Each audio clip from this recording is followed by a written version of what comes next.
Bonjour à tous et bienvenue dans cette nouvelle vidéo et aujourd'hui on se retrouve pour mon flop 10 donc, de cette année. Donc je vous avais déjà fait donc mon top 10 films notables de cette année et donc on va passer donc à mon flop 10.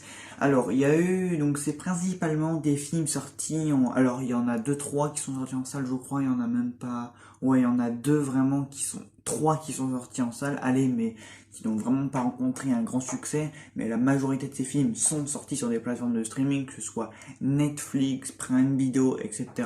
Donc bah écoutez, je vous propose qu'on s'attaque tout de suite à ça, et on commence tout de suite par une sortie Netflix, The Hard Guard, en numéro 10 de Gina Price Basewood.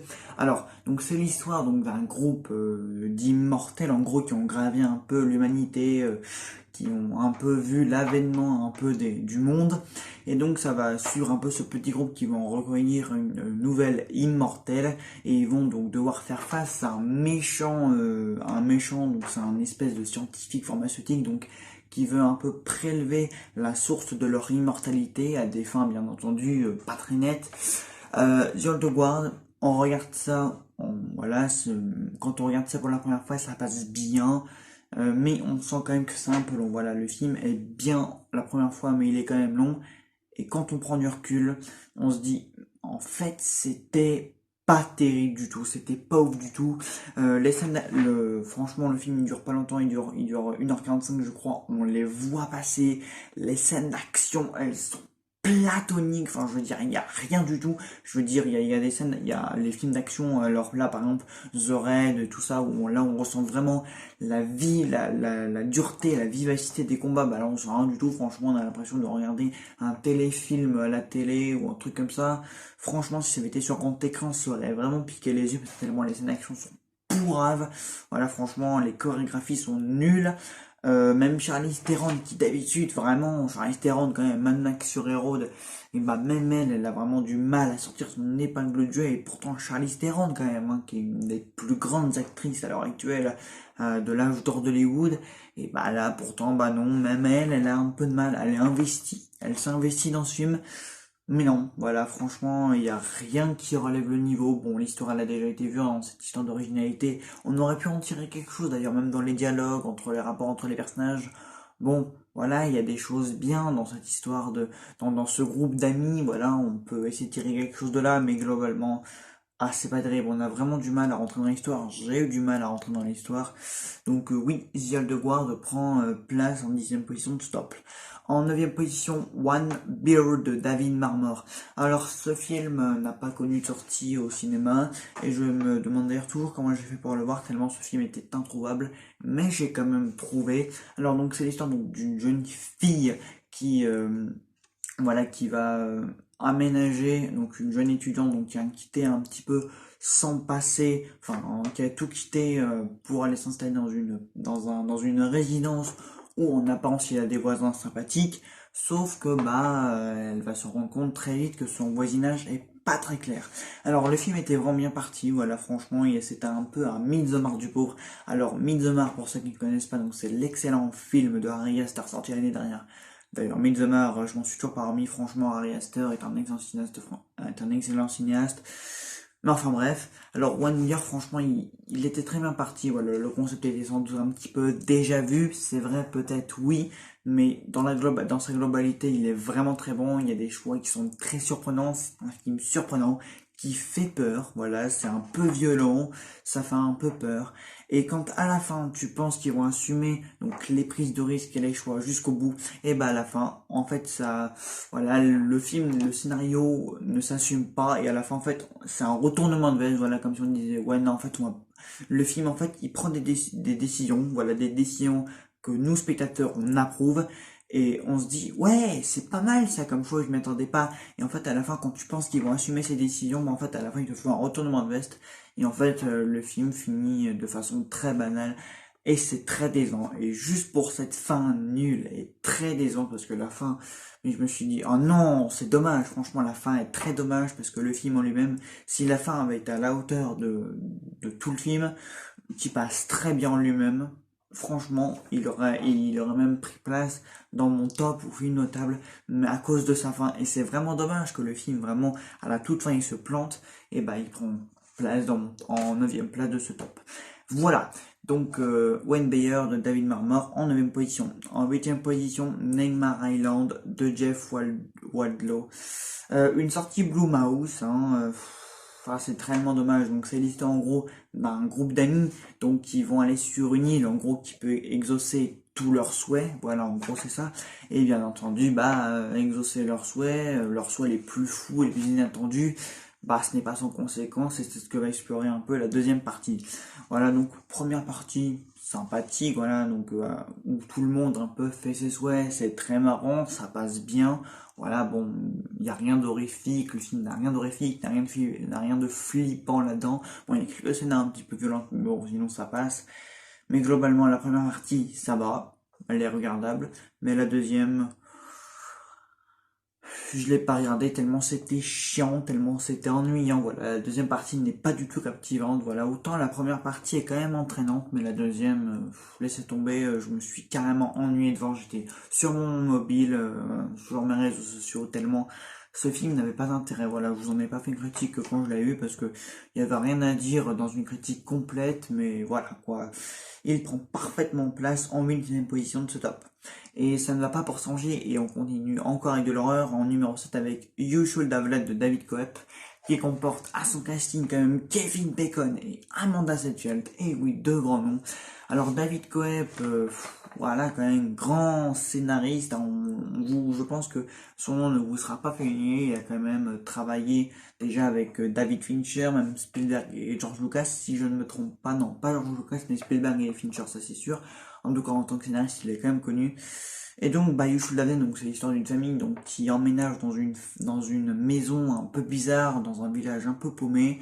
Et bien entendu, il va se passer des événements étranges.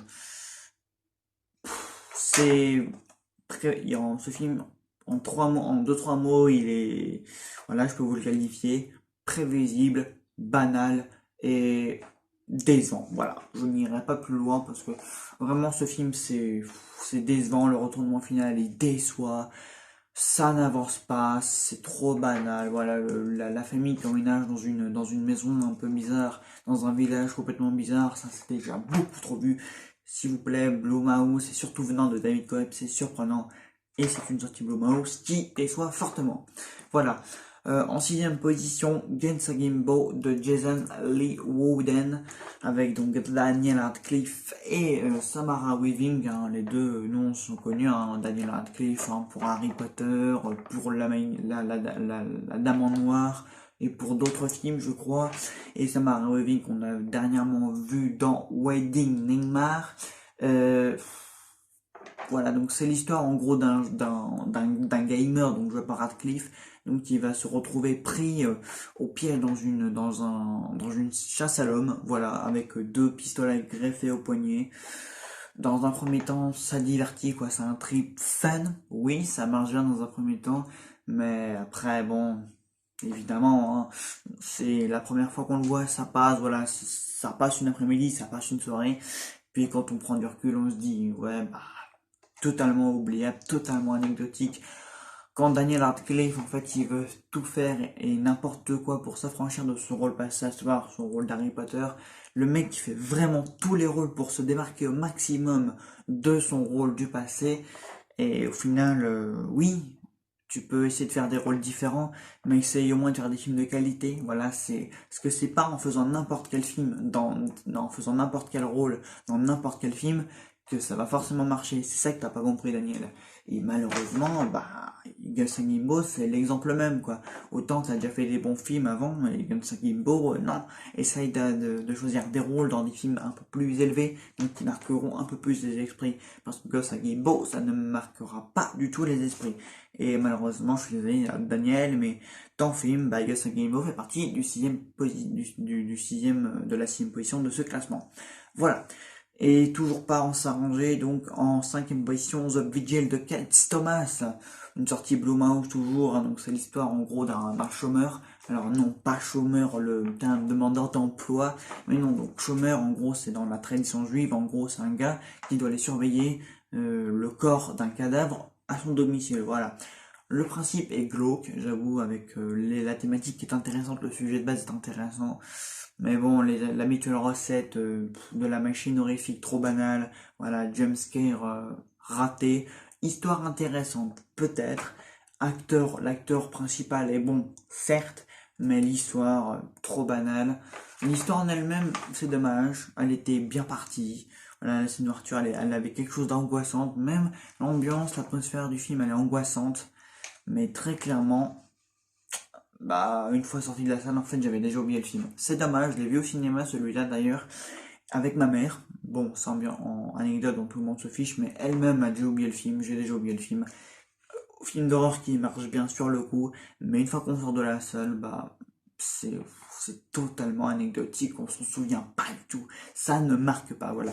Et un film qui ne marque pas se retrouve hélas dans mon top 5, voilà, de toute façon, il y a des jumpscares, voilà, c'est les habituels, code horrifique qui ne marche plus. Voilà, ce film il aurait bien marché il y a 10 ans, voilà, il y a 10-15 ans, un peu comme l'Exorciste il y a des années, ou même le projet Blair Witch qui ont marqué dans les années 80-90, qui aujourd'hui ne marche plus, mais en fait ce film c'est exactement la même chose, quoi. Il aurait bien marché il y a des années de ça, voilà, mais il sort aujourd'hui, bah en fait c'est un film d'horreur qui est sorti avec beaucoup de retard. Voilà. En quatrième position, j'ai mis The Hunt de Greg Zobel. Alors ça, ce film, Donald Trump l'a interdit aux États-Unis. Voilà, parce que soit il était très crade, voilà, très gore. Effectivement, hein, dès le début, ça nous fait penser à Saw ou à Destination Finale, avec c'est très trash, très dégueulasse. Bon, c'est pas mal, hein, c'est une chasse à l'homme, un thriller un petit peu, un thriller, une chasse à l'homme, comme vous voulez. C'était bien parti, mais potentiel sous-exploité. Voilà, c'est encore une fois, c'est un film assez anecdotique, malheureusement, ça marque pas les esprits, ça saute aux yeux dès le début, franchement, il y a de bonnes scènes au début, où c'est gore, c'est trash, l'héroïne même, l'actrice principale est plutôt bonne, franchement, j'ai bien aimé cette actrice, mais c'est un film, j'ai retenu certaines scènes, j'avoue, il y a de ce film a quelques bons atouts, la direction artistique notamment, voilà, mais bon, c'est un film quand même qui restera anecdotique. C'est un film crade. L'actrice principale elle est bonne.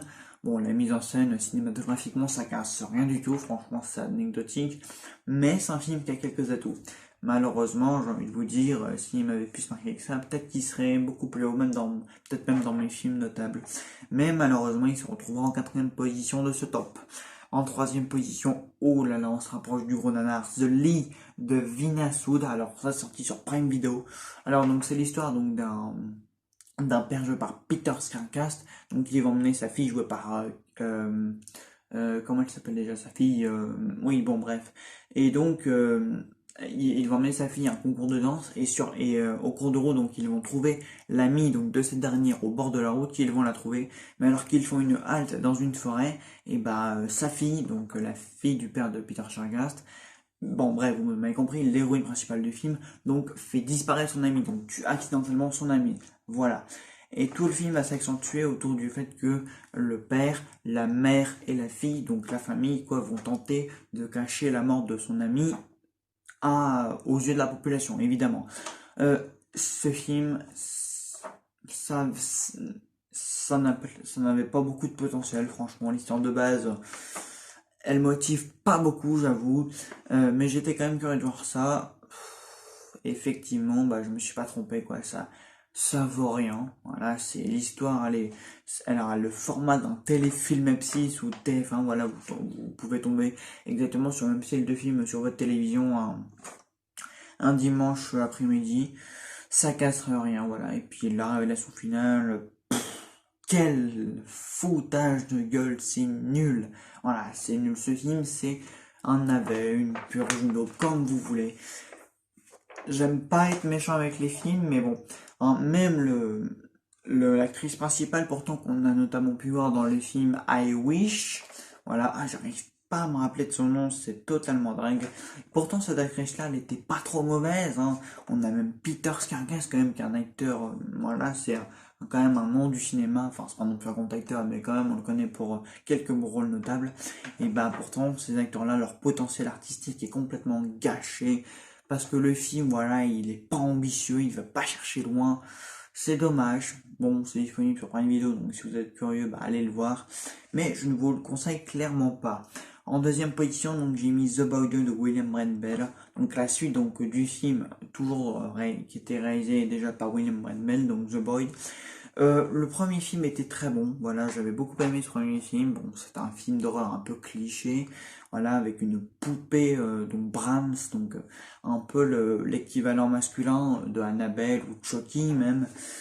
Donc cette seconde suite est totalement décevante, voilà, elle n'est pas du tout la suite directe du deuxième film, on retrouve pas les mêmes personnages, on retrouve pas la même ambiance, ni la même qualité de mise en scène, ni la même qualité d'écriture. Une suite qui se plante en beauté, voilà, ce film-là en plus contrairement au premier, je l'ai vu au cinéma, je l'ai pas trouvé fameux, voilà, bon, c'est très banal, hein, c'est l'histoire donc d'une famille qui va emménager suite au traumatisme de leur fils dans une maison à la campagne, et là leur fils va tomber sur leur fils qui est muet, donc suite au traumatisme qui fait que la famille va s'installer donc à la campagne. Le fils donc tombe sur la poupée Brahms et va développer une sorte de relation amicale bizarre avec cette poupée. Et voilà, donc l'histoire s'accentue donc sur le fils sur un enfant, voilà, sur le nouvel enfant de l'histoire. Contrairement donc au premier film qui se centrait plus sur une héroïne donc, qui était chargée de faire la babysitter pour la poupée. Voilà, donc là, on est sur histoires, sur deux types d'histoires totalement différentes. Voilà, une suite qui, comme je l'ai dit, qui se plante en beauté, qui ne retrouve pas du tout la même dynamique, la même histoire, la même atmosphère que le premier film. C'est dommage. Potentiel gâché. Voilà, je ne vous le conseille pas du tout. Voilà, franchement, si je développe pas beaucoup, c'est parce que je ne prends pas beaucoup de plaisir à vous parler de ces films-là, parce que franchement, anecdotique, pas marquant, nul. Voilà quoi, franchement, l'horreur, il y a eu de très bons films d'horreur comme de très pourris, hein, et ça c'est tout à fait des films d'horreur pourris. Et on va terminer donc avec la première place, Vivarium de Lorgan Finnegan. Alors, euh, c'est dommage parce que Vivarium, en fait, donc c'est l'histoire d'un jeune couple, donc Imegda Potts et Jesse Eisenberg, voilà Jesse Eisenberg que vous devez très certainement connaître. Bon, dernièrement il a joué pour Snyder dans BVS et même Justice League. Mais voilà quoi, Vivarium en fait c'est l'histoire donc d'un couple de jeunes mariés je crois, donc ils vont s'installer dans une résidence pavillonnaire un petit peu étrange et ils n'arrivent pas à en ressortir. Et il va se passer alors des événements assez étranges. Alors Vivarium, franchement, le concept de base était, bon, sans doute déjà vu. Voilà, je pense qu'on a déjà vu ça quelque part. Le concept de base était sympa. Mais alors ce film, c'est du remplissage. Le scénario, il ne se passe rien. Voilà, c'est un film totalement plat. Il se passe des trucs bizarres, voilà, il se passe des événements mystérieux, donc ils vont découvrir un bébé dans un carton, la maison, bah, il n'y a pas moyen de s'en sortir, ils vont essayer de trouver des indices, sans rien du tout. Bon, le film n'est que remplissage, c'est vide. Alors, j'ai vu, donc, quand j'avais mis sur les réseaux sociaux que j'avais pas du tout aimé, beaucoup m'ont dit que j'avais pas compris les nombreuses thématiques, donc, qui l'entouraient. Bah écoutez, je sais pas ce qui se cache derrière quelle thématique ou quel message se cache derrière ce film, mais quoi qu'il en soit, je trouve que c'est un nanar tout simplement. Bon, une purge, peut-être que je suis un peu dur, effectivement il y a une atmosphère travaillée, il y a une direction artistique du côté des deux acteurs, voilà, les deux acteurs sont quand même assez bons. Même l'enfant, voilà, qui intervient au cours du film, donc qui grandit inexplicablement, donc qui passe dans le film de bébé à enfant, adolescent, à adulte.